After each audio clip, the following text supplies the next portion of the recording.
नमस्कार, मैं राजल नीति चैनल में आपका बहुत बहुत स्वागत करता हूं और आशा करता हूं आप लोग हमेशा की तरह बहुत अच्छे होंगे। आज के इस वीडियो का विषय है, कोई भी पैदाइशी सफल नहीं होता। एक बार की बात है, मेरे एक बहुत ही करीबी मित्र के घर पर शादी थी और शादी में आए मेहमानों से उसने मुझसे मिलवाना शुरू किया और कुछ देर बाद उसने एक दुबले पतले लड़के से मेरी मुलाकात करवाई और उसने मुझसे पूछा, पहचाना इसे? मैंने कहा नहीं, बिल्कुल नहीं। तो उसने बताया कि ये मेरी बुआ का लड़का है और इस साल उसने इंजीनियरिंग की पढ़ाई पूरी की है और बतौर सॉफ्टवेयर इंजीनियर इसने इस कंपनी में ज्वाइन किया है। मैंने कहा कहीं ये वो लड़का तो नहीं जो जिसे हम लोग अस्पताल में देखने के लिए गए थे? उसने कहा हाँ, ये वही लड़का है। तो एक बात तो स्पष्ट हो गई कि समय बहुत तेज़ी से बीत जाता है और एक और बात जो स्पष्ट है, जिस पर हम लोग ध्यान नहीं देते, कि कोई भी जब बच्चा पैदा होता है तो हम लोग यही सुनते हैं कि लड़का या लड़की पैदा हुआ। हम लोग को कभी ये सुनने को नहीं मिलता कि डॉक्टर, इंजीनियर या वकील पैदा हुआ। पैदा होने के बाद हम क्या करते हैं उससे ही हमारा भविष्य तय होता है। एक संसार का सबसे महान नियम है जिसे हम बोने और काटने का नियम कहते हैं। उदाहरण के तौर पर यदि हमें आम की फसल चाहिए तो हम आम के पेड़ बोएंगे, तभी हम आम की फसल को प्राप्त कर पाएंगे। यदि हम सेब बोएंगे तो हमें कभी भी आम की फसल नहीं मिल पाएगी। जब एक और उदाहरण मैं लेना चाहूँगा, वह है खेती का सिद्धांत।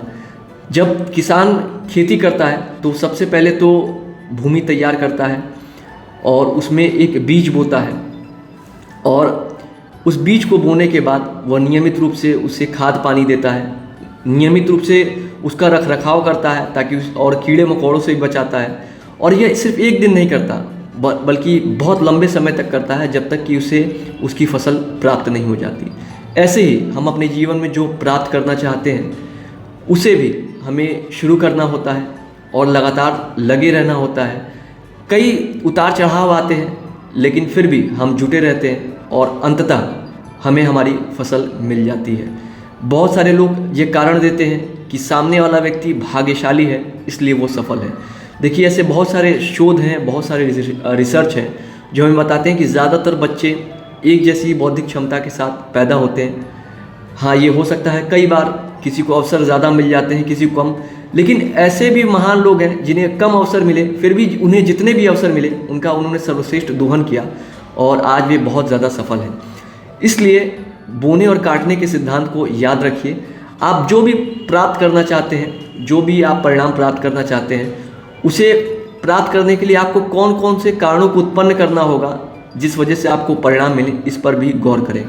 उदाहरण के तौर पर यदि आप डॉक्टर बनना चाहते हैं तो आपको क्लास 12 तक बायोलॉजी की पढ़ाई करनी पड़ेगी। उसके बाद आपको MBBS की तैयारी करनी पड़ेगी।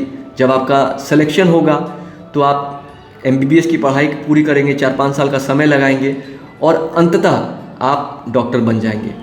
क्या ये आसान होगा? बिल्कुल भी नहीं, क्योंकि जीवन में जो भी अच्छी चीज़ें हमें मिलती हैं वो आसान नहीं होती और जो चीज़ें आसानी से हमें मिल जाती हैं हम उसकी कीमत भी नहीं समझते।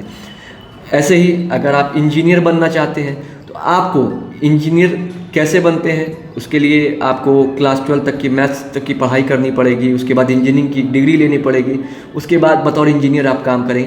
कुल मिलाकर के आप जो भी फसल पाना चाहते हैं उसका बीज आपको बोना ही पड़ेगा। चाहने से कुछ नहीं होगा, कुछ करना पड़ेगा। जैसे किसान ये नहीं कह सकता कि आप फसल मुझे दे दीजिए उसके बाद मैं बीज बोऊंगा, इसी तरह आप भगवान से ये नहीं कह सकते कि हे भगवान मैं मेहनत बाद में करूंगा, परिणाम मुझे आप अभी दे दीजिए। आपको मेहनत करनी पड़ेगी और आपको उस बीज को बोना पड़ेगा, उस सफलता के बीज को जिसे आप अपने जीवन में चाहते हैं। इसलिए हमेशा याद रखिए, कोई भी पैदाइशी सफल नहीं होता।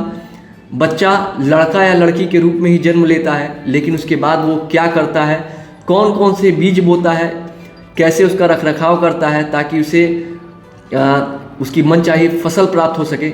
इसलिए आप भी जो आप अपने जीवन में चाहते हैं उन कारणों को उत्पन्न करिए, उन कारणों पर मेहनत करिए ताकि आपको आपके मन चाहे परिणाम मिल सके और आप अंततः जीवन में सफल हो सकें। तो ये था आज का वीडियो। आपको ये वीडियो कैसा लगा मुझे अपने कमेंट्स और फीडबैक के माध्यम से ज़रूर बताएं।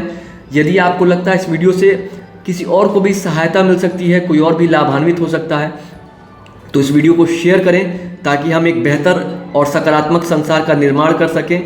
वीडियो देखने के लिए आपका बहुत बहुत धन्यवाद। ईश्वर से मैं आप सभी के उज्जवल भविष्य की कामना करता हूँ।